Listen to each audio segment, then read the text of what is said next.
नमस्ते, मैं हेमलता मौर्य आपको कक्षा 10वीं हिंदी ए की क्षितिज पाठ्य पुस्तक के पाठ 1 पद की व्याख्या समझाऊंगी। आइए सबसे पहले हम पद के रचयिता महाकवि सूरदास जी का संक्षिप्त परिचय जान लेते हैं। कृष्ण भक्त सूरदास का जन्म रुनकता के समीप सन 1478 में हुआ था। कुछ विद्वानों का यह मानना भी है कि उनका जन्म दिल्ली के निकट सीही ग्राम में हुआ था। वे अपनी अद्भुत प्रतिभा और गायन में निपुणता के कारण बचपन में ही दूर दूर तक प्रसिद्ध हो गए थे। युवावस्था में ही उन्हें संसार से विरक्ति हो गई और वे स्वामी वल्लभाचार्य के शिष्य बन गए। पारसोली में सन 1583 में उनका निधन हो गया था।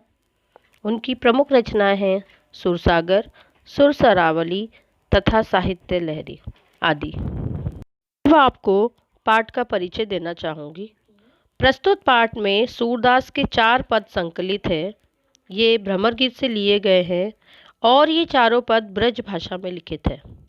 श्री कृष्ण गोपियों को रोता बिलखता छोड़कर मथुरा चले गए। गोपियाँ कृष्ण के वियोग में दुखी रहती थी। श्री कृष्ण ने अपने परम मित्र उद्धव को ब्रज में गोपियों के पास भेजा ताकि वे उनको निर्गुण ब्रह्म तथा योग का संदेश दे सके। गोपियाँ ज्ञान मार्ग की अपेक्षा प्रेम मार्ग में अधिक विश्वास करती थी तथा उद्धव को उलाहना देती है। भ्रमर गीत में इन्हीं सब कुछ का वर्णन किया गया है। आइए हम इन पदों का अर्थ समझते हैं। उद्धव तुम हो अति बड़ भागी, अपरस रहत स्नेह तगाते, नाहिन मन अनुरागी। पुरैन पात रहत जल भीतर, तारस देह न दागी। जो जल माह तेल की गागरी, बूंद न ताको लागी। प्रीति नदी में पाँव न बोरियो, दृष्टि न रूप परागी। सूरदास अबला हम भोरी, गुर चाटी जो पागी। आइए अब इसका अर्थ समझ लेते हैं। गोपियाँ उद्धव पर व्यंग कसती हुई कहती है, हे उद्धव, तुम तो बड़े भाग्यवान हो। तुम हमेशा प्रेम रूपी बंधन से दूर रहे हो। तुमने किसी से प्रेम नहीं किया और ना ही तुम प्रेम के महत्व को समझ सके हो। तुम तो जल में पलने वाले कमल के पत्तों के समान हो, जो जल पर रहकर भी जल से बचा रहता है। इस जैसे तुम श्री कृष्ण के संग में रहकर भी उनसे प्रेम नहीं किया है। जिस प्रकार जल की मटकी में तेल की बूंद रहती है, वह जल में रहकर भी अपने ऊपर जल का प्रभाव नहीं आने देती, उसी प्रकार तुम भी कृष्ण के संग रहकर उनसे अछूते रहे हो। यह अच्छा ही किया उद्धव कि तुमने कभी प्रेम नदी में पाँव नहीं रखा। यह तो हम ही भोली अबला गोपियाँ हैं जो कृष्ण प्रेम में इस प्रकार लिपट गई हैं कि जैसे गुड़ के साथ चींटियाँ चिपक जाती हैं। अब आप यहाँ पर ध्यान देंगे कि यहाँ पर विभिन्न अलंकारों का भी प्रयोग है, जैसे पुरैन पात में अनुप्रास अलंकार है। ठीक है। जो जल महा तेल की गागरी, जो से शुरू हो रहा है, इसलिए यहाँ पर जो है उत्प्रेक्षा अलंकार का सुंदर प्रयोग है। प्रीति नदी में पाँव न बोरियो, रूपक अलंकार का प्रयोग है। और अंत में आप देखोगे गुर चाटी जो पागी, इसमें भी उत्प्रेक्षा अलंकार का सुंदर प्रयोग है। दूसरे पद में गोपियाँ अपने मन की व्यथा कहते हुए कहती है, मन की मन ही मांझ रही, कहिए जाए कौन पे उद्धव, ना ही परत कही। अवधि आधार आस आवन की, तन मन बिथा सही।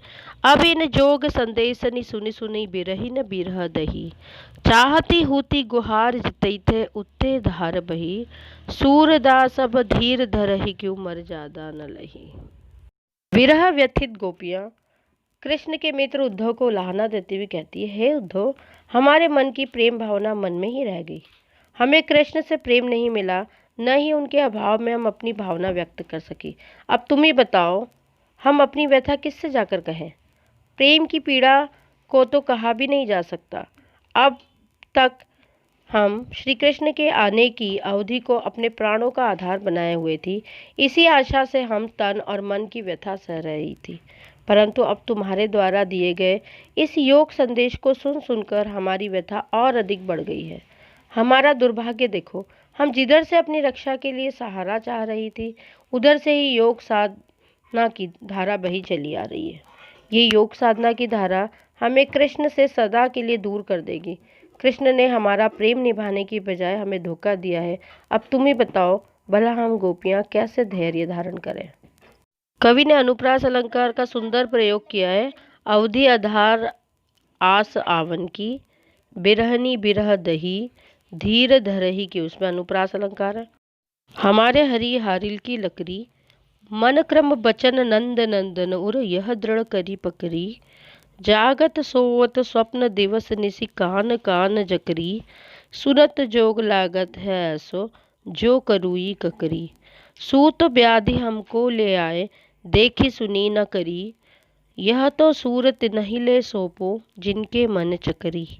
उद्धव को कहती हैं, हे उद्धव, हमारे लिए हारिल पक्षी के पंजों में थामी हुई लकड़ी के समान है।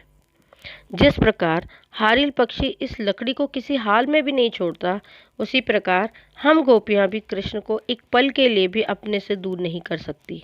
हम जागते सोते रात दिन, यहाँ तक कि सपने में भी कान्हा कान्हा की रट लगाए रहती हैं। हम जब तुम्हारे मुंह से योग साधना की बात सुनती है, तो तुम्हारा यह संदेश हमें कड़वी ककड़ी के समान लगता है। तुम तो हमारे लिए एक ऐसी बीमारी ले आए हो जिसके बारे में ना हमने कभी सुना है और ना हमने देखा है। तुम अपनी इस योग साधना का संदेश उनके पास ले जाओ जिनका मन चंचल है, क्योंकि हम गोपियाँ तो पूर्ण रूप से कृष्ण की दीवानी हैं। और हम इस योग संदेश का क्या करेंगी। हरि हारिल और करुई ककरी में अनुप्रास अलंकार का प्रयोग है। जो करुई ककरी में उत्प्रेक्षा अलंकार का सुंदर प्रयोग है और मन चक्री में रूपक अलंकार का सुंदर प्रयोग किया गया है।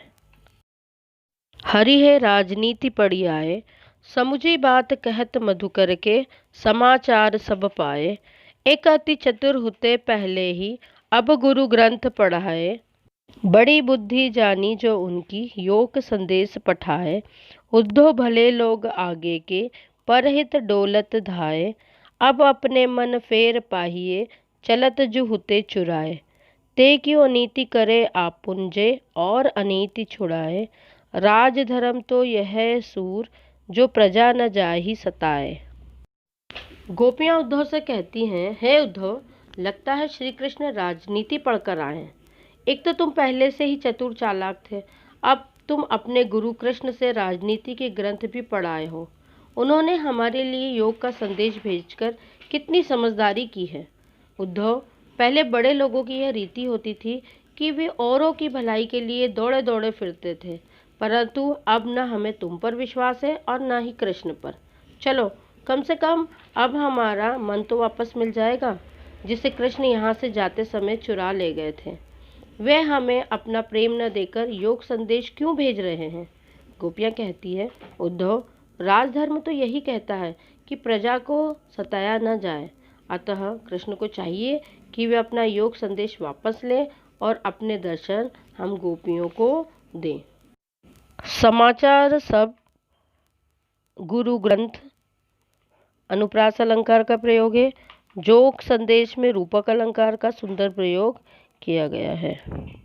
आशा है आपको पदों की व्याख्या समझ में आई होगी। आप अपने सुझाव हमें दे सकते हैं और लाइक का बटन जरूर दबाइएगा। धन्यवाद।